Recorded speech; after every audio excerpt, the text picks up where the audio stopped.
Welcome to The Explainer. Today, we're diving deep into the incredibly complex, multi-layered strategies you actually need for a successful, scalable, and totally secure industrial IoT rollout. We're looking straight ahead to 2026. The days of just slapping a Wi-Fi chip on a sensor and calling it a day? Yeah, those are completely behind us. Today, we're talking about robust architectures, highly precise network protocols, international standards, and airtight deployment execution. Okay, let's kick things off with this really powerful prediction from ESI's 2026 report because it sets the stakes perfectly. Right now, market conditions are shifting incredibly fast. AI is accelerating literally everything it touches, and enterprises are completely reevaluating what reliable connectivity actually looks like. If you're leading an IoT initiative right now, the window for just playing around and experimenting is closing. As this quote makes super clear, your choices are basically binary at this point. You're either building a massive competitive advantage or you are baking operational risk right into your company's foundation. So, to cut through all the noise, we're going to build our understanding layer by layer today. We'll start with the 2026 IoT landscape, then move to hybrid edge cloud architecture, look at essential IoT network protocols, cover ISO standards and ethics, and end on the IoT implementation checklist. Let's start with Section 1, the 2026 IoT landscape. This right here brilliantly illustrates exactly why your strategy just has to change. There is a massive, totally exponential expansion happening as we speak. Sensor data isn't just growing, it's practically exploding at a scale up to 50 times faster than traditional business data. It is a literal tidal wave of telemetry.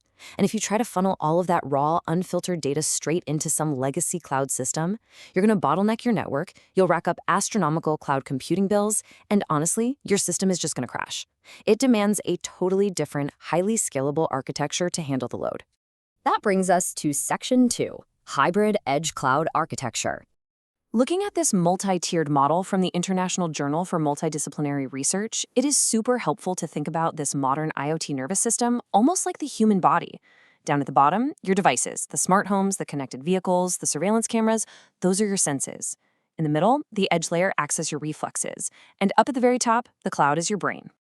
So, the crucial takeaway from this three-tier breakdown is that not all data needs to go to the brain immediately. Think about it. If you touch a hot stove, you don't wait for your brain to analyze the exact temperature and send a signal back, right? No, your reflexes pull your hand away instantly. That is exactly what the edge layer does. Gateways and micro data centers sit right there, close to the devices, performing real-time data processing, filtering, and caching. It acts instantly on raw data, which saves critical response time and massive amounts of bandwidth. That leaves the cloud layer completely free to handle the heavy lifting, like large-scale big data processing and long-term business logic. Moving right along to Section 3, Essential IoT Network Protocols. Let's look at how the Agile Soft Labs protocol stack builds out our system's pathways. You literally can't just use one single language for everything. You have to map the perfect protocol to the specific communication path. So for your constant device-to-cloud telemetry, MQTT 5.0 is your default workhorse. But for one-time, low-frequency tasks like device provisioning or maybe a quick firmware update, standard HTTPS REST makes way more sense. And for the real-time operations dashboards that your team is actually staring at all day, WebSockets are absolutely the way to go. Let's zoom in on the device level for just a second. You really have to choose the right tool for the job. MQTT is your heavy lifter, and it's fantastic for most sensor and actuator workloads. But what if your device is running on battery power out in the middle of a massive agricultural field and it barely has enough processing juice to send a tiny blip of data? Well, that's where CoAP steps in. It's highly specialized. Think of it as an ultra-lightweight survivor that's strictly reserved for deeply constrained microcontrollers operating on low-power mesh networks. Matching the actual protocol to the physical hardware constraints, that is exactly what separates a simple proof of concept from a real 2026-ready deployment. Let's jump to Section 4, ISO Standards and Ethics. Now, I know this part might sound a little dry, but I promise you, it is the absolute foundation of global interoperability. The ISO and IEC have formed a dedicated committee, Subcommittee 41, specifically to standardize the wildly complex web of interconnected entities that make up modern IoT and digital twins. If you want your custom hardware to talk seamlessly to a vendor's software in 2026, you're going to have to play by these rules. In fact, the ISO's official definition perfectly captures just how massive the scope is here.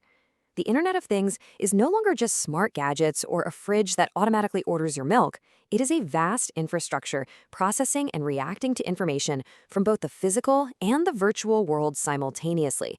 It's literally the bridge between physical reality and digital simulation. And because this scope is so massive, the ISO committee notes that standardization here is what they call double horizontal. What that actually means is it isn't just regulating one specific application, like healthcare monitors or factory robots. It has to fundamentally regulate overlapping horizontal technologies all at the exact same time. We're talking cloud computing, big data, AI, cybersecurity, and software engineering. Your IoT strategy requires a truly holistic view of all these domains at once. Layered into all of those technical standards is the most critical element of all, the human element. As noted in research from the Indian Journal of Advanced IoT Research, ensuring secure ethical data collection is absolutely paramount. Adhering to global privacy frameworks like GDPR in Europe or CCPA in California isn't something you can just tack on at the end. It has to be built into your architecture from day one. Because think about it, if your edge devices are out there collecting data without informed consent or proper privacy mitigation, your incredible technical architecture is just one massive legal liability waiting to happen. Finally, Section 5, the IoT Implementation Checklist. So we have the strategy, we have the architecture. How do we actually pull this off without failing? For that, we turn to Portainer's implementation checklist to help us avoid the common traps that plague so many industrial deployments. Step 1 is absolute rigidity at the baseline. You must define a standard operating system, a standard Docker runtime, and standard networking for your edge devices. Step 2, containerize all your workloads. This is what guarantees that the software running perfectly in your controlled lab will run exactly the same way out on a dusty, vibrating factory floor. And step 3, you need to group your devices logically by site or risk level so you can actually manage them in large fleets rather than painfully updating them one by one. Building on that, part 2 of the execution is really all about protection and resilience. Never, ever update all your devices at once. Use controlled rollouts and always have an automated rollback plan ready to go if an update suddenly crashes a device. You also need to secure your access with incredibly strict role-based controls. But honestly, the absolute most important point here, what I like to call the golden rule of IoT, is the last one. Plan for offline operation. Your edge layer has to be designed to keep functioning, keep buffering data, and keep making local decisions, even when the cloud connection inevitably drops out.